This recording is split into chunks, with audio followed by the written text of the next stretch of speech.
السلام عليكم ورحمة الله وبركاته. نحمده ونصلي على رسوله الكريم. أما بعد فأعوذ بالله من الشيطان الرجيم. بسم الله الرحمن الرحيم. رب اشرح لي صدري ويسر لي أمري واحلل عقدة من لساني يفقهوا قولي واجعلني وزيرا من أهلي. اللهم فقهنا في الدين. اللهم انفعنا بما علمتنا وعلمنا ما ينفعنا وزدنا علما. اللهم إنا نسألك علما نافعا وعملا متقبلا ورزقا طيبا. اللهم إنا نعوذ بك من علم لا ينفع ومن قلب لا يخشع ومن نفس لا تشبع ومن دعوة لا يستجاب لها. ربي هب لي حكما والحقني بالصالحين واجعلني لسان صدق في الآخرين واجعلني من ورثة جنة النعيم. ربي يسر ولا تعسر وتمم بالخير. اللهم سبحانك لا علم لنا إلا ما علمتنا إنك أنت العليم الحكيم. We were doing the number 3 and we were discussing Salah, the ending, the final part of the Salah. And we discussed Sajda, after Sajda, Attahiyat, then Darood Ibrahimi. Darood Ibrahimi is basically sending salawat and prayers and blessings and du'as upon Prophet ﷺ. And Darood Ibrahim is something that benefits not just him, but us as well. So we are making dua for him. As a result of that dua, his status is also raised. But as a result of making that dua for him, we are getting 3 benefits. Okay, number 1 is our status is raised 10 times. Number 2, we are getting 10 times of reward. Number 3, 10 of our sins are getting removed. So these are 3 benefits of reciting Darood. Other than that, there are so many other benefits of reciting Darood as well. If Darood is part of our life, not just Salah, but part of our life, then our life basically changes completely. And I have heard people saying, or I have seen people who say that uh, their life, they get everything if they are in habit of basically reciting the Darood all the time. And all of their du'as are accepted. And if they are stuck in any kind of difficulty, then they get out of it just because the barakah of Darood. So making it part of our life is very effective.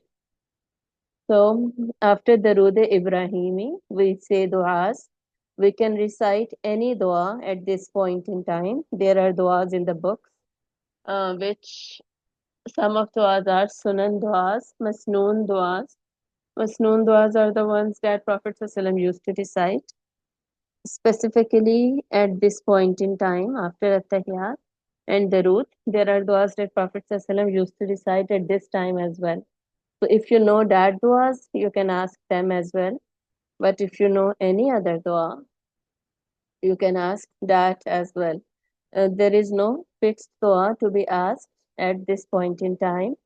Also, whatever you need, you can ask for that as well, but it should be in Arabic. It can be the duas from Quran, it can be duas from Sunnah, or it can be duas of our scholars, or it can be our own dua as well. But it should be in Arabic because the salah, the prayer has always been in Arabic. Okay. So after duas, we say salam, and duas can be as long as we want them to be. Also, when Prophet ﷺ said in a hadith that after salah, duas are accepted. Okay, this is a hadith that after we complete salah, duas are accepted. So this is the time that he is referring to. We are at the end of salah now. This is the time which is called after salah. So after salah, duas are accepted. It means I am done with maximum of my salah now, and now is the time that I ask Allah for anything I want. So we know that when we praise Allah, our duas are accepted. When we say Darood Pak, our duas are accepted, and also at the end of Salah, our du'as are accepted. So a lot of checkpoints we have checked, a lot of boxes we have checked right now that make us eligible for the fact that our du'as be accepted. Okay, so this is the time that you sit down in front of Allah and you do not rush your prayer and you ask Allah whatever you want. Okay, so after that you say salam on right side first and then on the left side, and you look at, while you were in attahiyat you were looking at your fingers. Okay, and when especially towards the right side, the fingers on the right side, then when you say salam you are looking at your when you are you have moved towards right side, you are looking at your right shoulder, and when on left you are looking at your left shoulder. However, you can also look towards right side. Okay, that is towards people on the right side.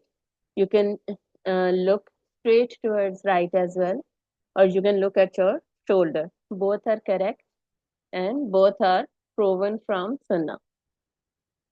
So basically, what you're doing is when you say Assalamu alaikum wa rahmatullah, you can say Assalamu alaikum as well, or Assalamu alaikum wa rahmatullah, or Assalamu alaikum wa rahmatullahi wa barakatuh. Any of the phrase can be said.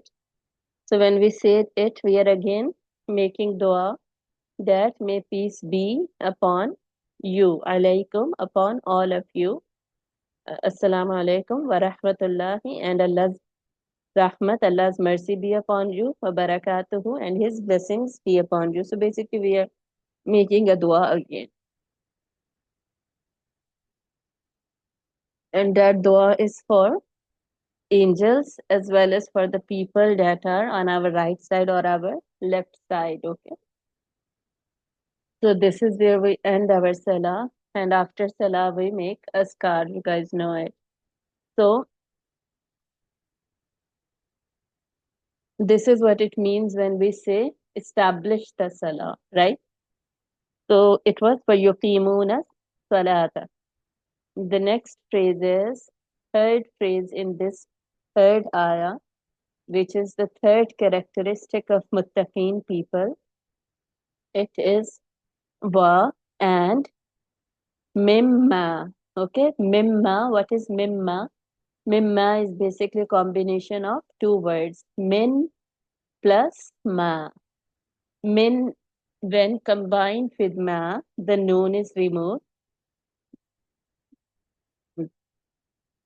The noon is removed and it becomes mimma. Okay. So min and ma becomes mimma. Min means from and ma means that or which. Min is a particle or preposition and ma is ism mausula. Hmm. Ma is what? Ma, basically ma, there are three types of ma in Quran. Okay. Do memorize it or write it down with you so that whenever ma comes, you can recognize it. Which one is it? Then it will help you to translate it accordingly. Also, when you are listening to recitation, you will be able to make in the translation in your mind according to the ma that we studied. If you're studying translation for the first time with me, then it might take some time to translate the ayahs while listening to recitation. Okay, it might take some time, but you will get the hang of it once we are done with, you can say, one surah, three or four paras. Then whenever you will listen to recitation, the translation will automatically start coming to you. Okay, so I was telling you that ma is of three kinds in Quran Majid. This ma, this is ism mausula, which is connecting noun, we have already studied another example of connecting noun, which is allazina. At the start of this ayah, allazina was also connecting noun. It's a mawsula.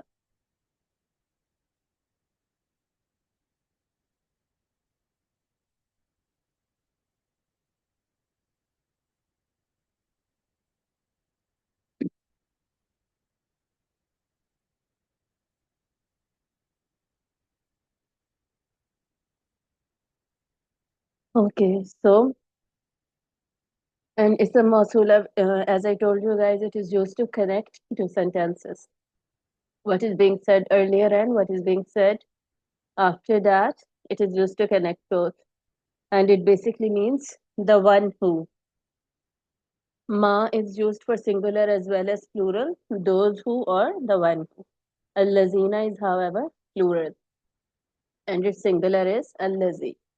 Also, the second type of ma is ma nafiya, the negating ma, the ma used to say no. There are, as I told you earlier as well, there are around 13 words that are used to say no in Quran Majid. Out of those almost 13 words, ma is one of them.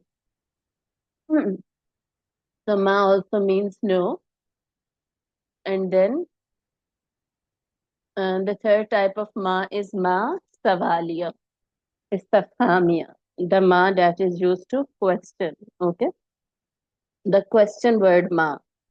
It means what?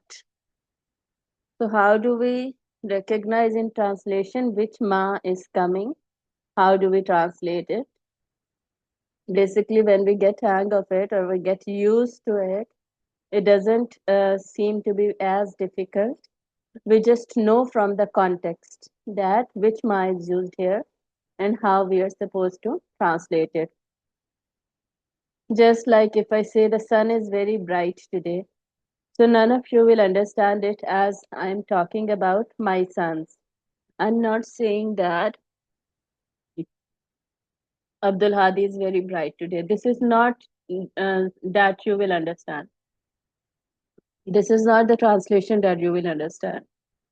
Give me 1 second.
Yes, let's continue, inshallah.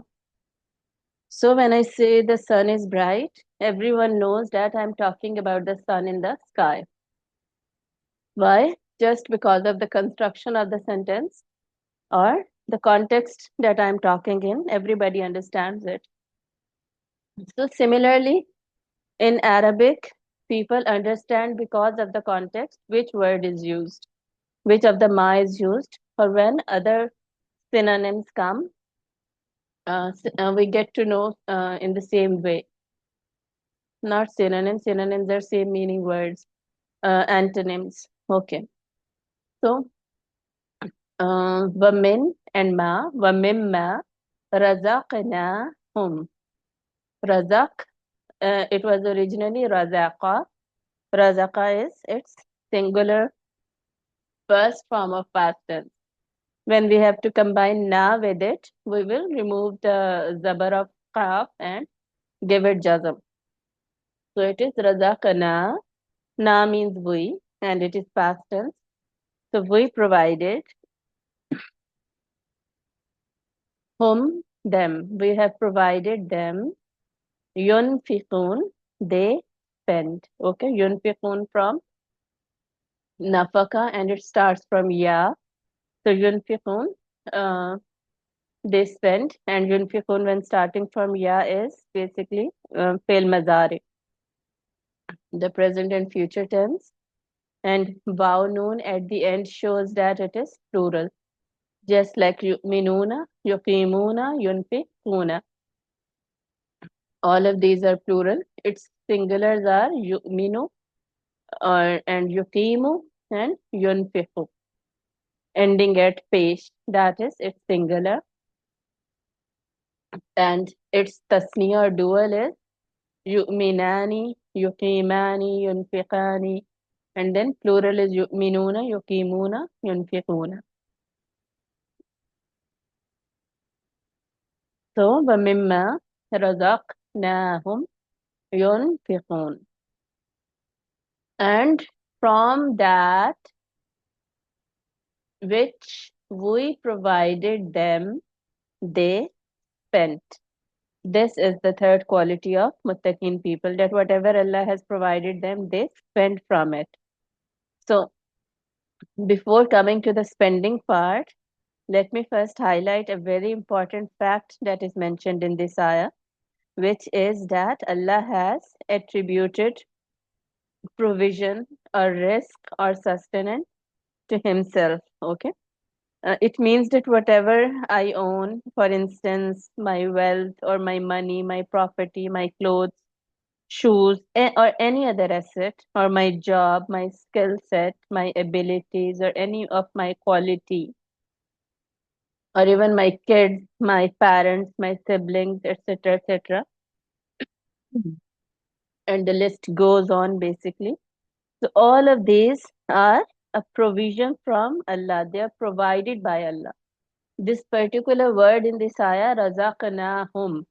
Even if Allah wouldn't have said this, Allah would have just said wayunfiqun, and they spend. Okay, they spend in the way of Allah.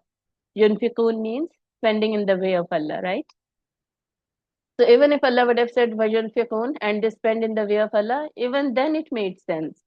But Allah added this phrase, mimma razaqnahum, and from that which we provided them, so that people understand that what they own or what they're spending from is not theirs. It is basically, it belongs to Allah. The credit goes to Allah. The credit of what? The credit of the fact that I'm a rich woman. I have property, or you can say I have my house. And I say to people that, oh, I worked so hard to get this house or to purchase this house. This is not a correct statement. The correct statement is that Allah has given me this house and Allah has blessed me to have this house. I cannot give credit to my hard work. Rather, I should be giving credit to Allah subhanahu wa ta'ala. Similarly, if I have kids, it's not my it's not something because of me. It's because of Allah.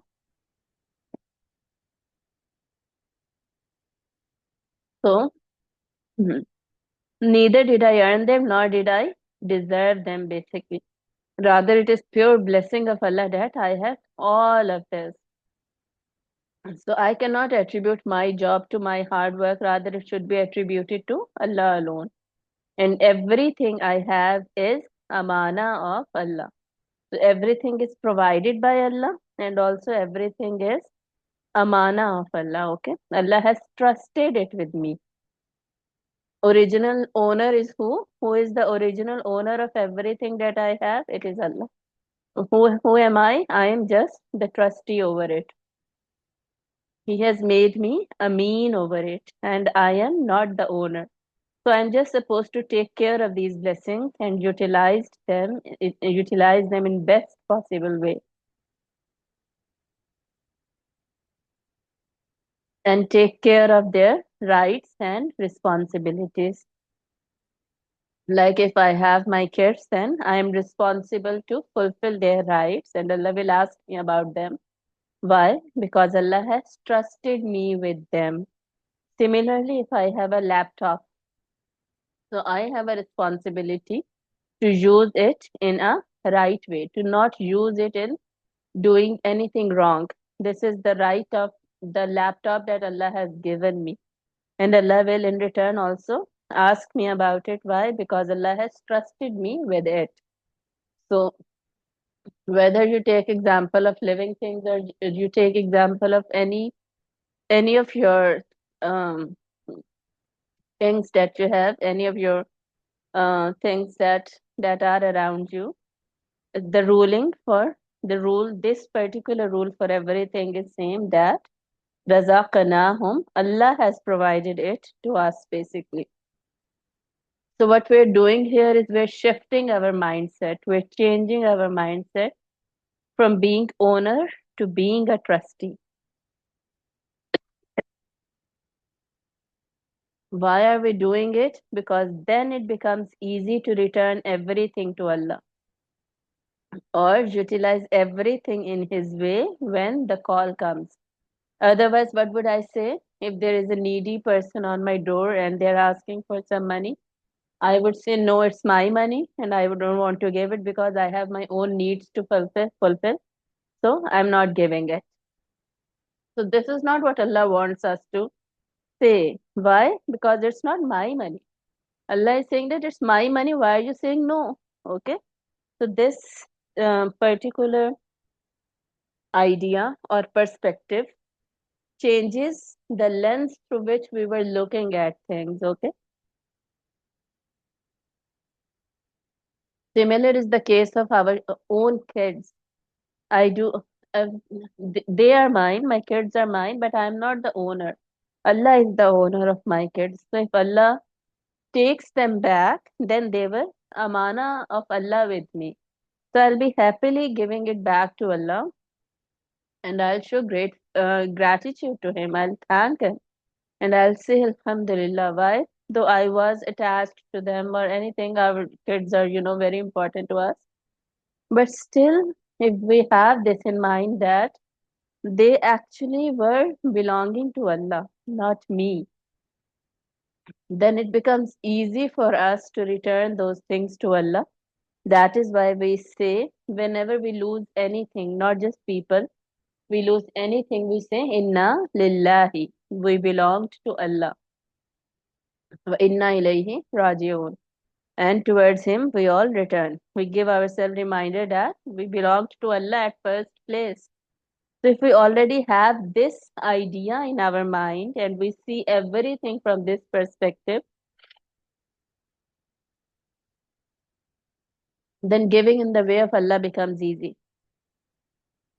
Similarly, if you think of our time, most of people, they give time to Allah. They do not give time to Allah. They do not have time to read Quran, recite Quran, or understand Quran, or they ignore their prayers, etc. So they are not ready to give that time to Allah subhanahu wa ta'ala, though the time itself is owned by Allah. And time is something that Allah has given to us. So I'm not giving back to Allah from the thing that Allah has given to me at first place. So if we take it, understand it from some worldly example, like if I have given you something, I have given you my money, and I tell you that I will take it back one day. And even if I return after 20 years, I expect you to return it to me. And if you will not, then I will not feel very good. And even you will know that the money belongs to me and you have to return it to me. Okay, this is how our mindset is shaped when we talk about other people. But when we talk about Allah, then we forget that these things belonged to Allah at first place. And we have to, whatever we are spending in the way of Allah, it basically already belonged to Allah. Okay. Also understand it from another example. Like if I have two sons and I have to give both of them, I'm supposed to give both of them equal. So if I get two candies, and I want to give both of them one candy each. Okay. I am a just mother, and I want to give candies to both of them, or I love them both of them equally, and I want to give both of them candies. But I want to test one of my sons. I want to see if my elder son, if I give him the responsibility of handing over one candy to his brother, then what I'm doing is basically I'm testing my son if he has enough love for his sibling or not. I might not be always present with my kids. I might not be always in their life. So if I'm not there, and if I give um, whatever I want to give to both of them to one of my sons, I would expect him to share it with his brother when the time comes. So we also do it in our daily lives. If my son come to me, I'll give him two candies and I'll ask him to give the other candy to his brother. So he's now supposed to give it to his other brother. Why? Because he knows that though he has it in his hand, he's not owner of that candy. He is supposed to spend it on his brother because it is not his own earning or something. Rather, it is provided to him. Okay. So even if the third point what you need to understand is that even if I do not ask him to give it to his brother, okay, even if, for example, I have not asked him to share it with his brother and I just give him two candies, would he then automatically share it with his brother or not?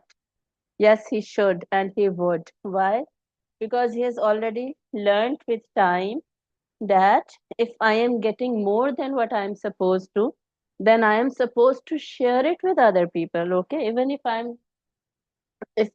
Mama gave me one candy, if I give him just one candy, and both brothers are sitting together, and I give one candy to one brother and I go away, so they will look at a candy and they will know that I'm not supposed, the one brother is not supposed to eat it alone. Rather, what would they do? They should be splitting it into two and they should be eating it. You can do this experiment from with anybody and you will see that this is how people will behave. So they know that they are supposed to share. They're supposed to, if they want to be just, then they're supposed to share it with the person who is rightful, who has the right over that thing as well. Similar is the case in this ayah basically. Why do we spend on other people? Because Allah has given me their right as well. Why has Allah given me the right of something, the right of, you can say, wealth that Allah could have given to a needy person, a poor person? Why has Allah given it to me? Because Allah wants to test me whether I share it with Him or not, whether I pass it to Him or not, whether I spend on Him or not. This is my test. And also, this is His test. This is the needy person or poor person's test as well, that how much patient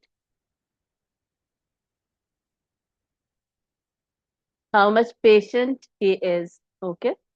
So when we change our perspective of looking at the things that we own or the people that belong to us or our the skills that we have or my job or salary or anything, and I change my perspective and I think that uh, these basically belong to Allah, and what I'm giving to other person is not mine, rather it is given to me by Allah, then have I would have to put very less effort in basically giving it to the other person.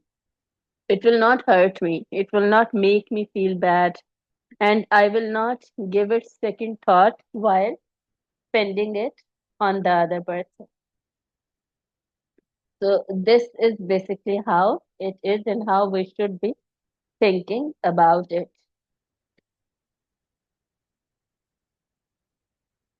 So Quran basically doesn't just tell us what to do and what not to do. It changes our lens of looking at things. It changes our perspective. It shifts our mindset and it changes how we were expecting the outcome. Okay. So this is the third quality of Muttaqeen people, that they know that whatever they own is provided by Allah, and then they spend out of it to other people. The next ayah is Wallazina, and those who wa, basically there are many kinds of wa as well. Wa zabar wa in Quran Majid. This the commonly used wa, which we are reading it over here time and again. It is called Wow Atifa. It basically means and, as simple as it can get. So you do not need to basically memorize the words that are used in grammar for these particular words, but you should at least know it. And if you want to write it, then it's okay as well. This is the commonly used wa. We do not basically need to be specific about it. But when it comes to the three types of they will be used at place of each other very oftenly. So we should be knowing about them. It is important to know about the mas. Okay, so wa allazina, those who yu'minuna, from amana. Okay, from amana, the word iman is also from this word. Yu'minuna, again plural and fail mizare. Yu'minuna, they believe. Bima, again ma is attached to be. Bazir b is same as we read in Bismillah. B, Bismillah. Okay, B plus ism. So B is a preposition. So bima, in that, unzila, has been revealed. Unzila, the active voice of unzila is anzala. And whatever verb comes on on this shape of af'ala, in this family of af'ala, it is basically past tense. Let me just explain this word to you. Inshallah, we will finish it and we'll do continue in the next class. So, you know that fail mazare is. What is the sign of fail mazare? Fail mazare is the present and future tense. What is their sign? Their sign is that they start with noon, ya, ta, or hamza. Okay. So fail mazare has to start with any of these letters. Noon, ya, ta, hamza. These four letters.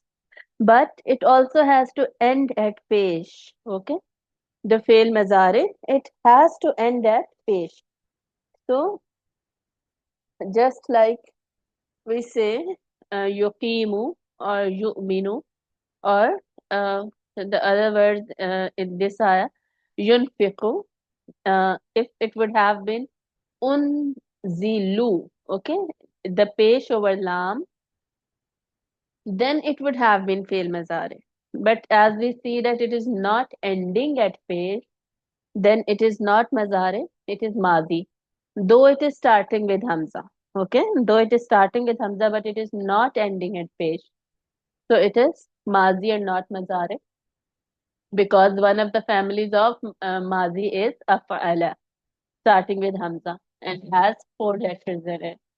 So af'ala, on the this mold of af'ala, or the wazan of af'ala, the word anzala is shaped according to af'ala, and anzala means he has revealed or he revealed. Unzila means has been revealed. So it is passive tense now. It is passive voice now, sorry. So bima unzila ilaika. Ilaika is combination of ila plus ka. Ka sabar ka. Ila and ka. When they join together, they become ilaika. So towards him. Sorry, ka is you. Towards you, okay? Or to you. And those who believe in that which has been revealed to you. So muttaqeen are the people who, this is their fourth trait. The fourth trait is that They believe in what has been sent upon you. By you, Allah means over here Prophet sallallahu alaihi wasallam. So what was revealed to him? It was Quran Majid and also it was Hadith. Hadith was also revealed to him. Okay, all the Hadiths that Prophet sallam told us, though they are words of Prophet sallam, but who taught him those?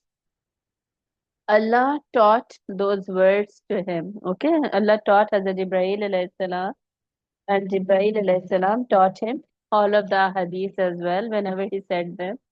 And but he said them in his own words. Okay, so hadith and Quran, as the Muslims, we reveal that we believe that both are from Allah.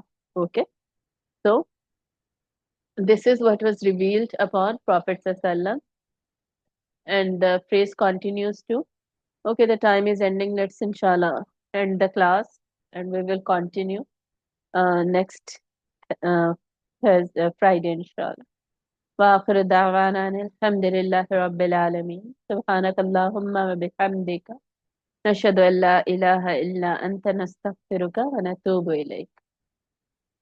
السلام عليكم ورحمة الله وبركاته.